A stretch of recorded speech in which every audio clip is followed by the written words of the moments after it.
আসসালামু আলাইকুম বন্ধুরা, ডক্টর ইউনূসের কথাগুলো আপনারা শুনেন।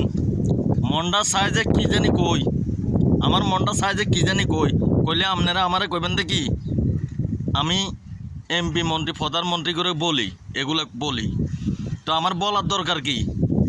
তো আজকে আমি কিছু কমুনি ডক্টর ইউনূসের কথা আপনাদেরকে, তাহলে আমি কইয়া লই আপনাদেরকে। তো সুসংবাদ, ডক্টর ইউনূস স্যারে বলছে দেখি জানেননি, নারী পুরুষ সমান অধিকার। সিলেট ডক্টর ইউনূস সাহেব, আপনাকে সিলেট।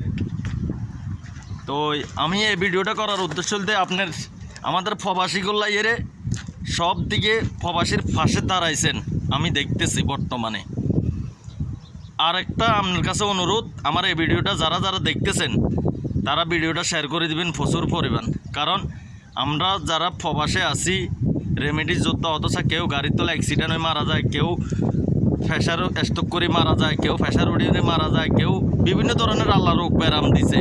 তো মারা যাতে এই লাশ বহন করি পারলাই মনে করেন বিনা পয়সা খরচ করিয়ে মনে করেন বাংলাদেশ সরকার যাতে আমাদের লাশগুলো বহন করিয়ে প্রবাসের তেনে যে কোনো আরব কান্ট্রিতে, যে কোনো ইউরোপ কান্ট্রিতে প্রবাসীরা আসে এদেশে বাংলাদেশের মনে করেন উন্নয়নের লাই, অর্থ উন্নয়নের লাই, পরিবারের দেখার লাই দুইটা পরিবারের ডাইল ভাত খাবাইয়ের সুখে রাখার লাই, এই কারণে আসে প্রবাসীরা।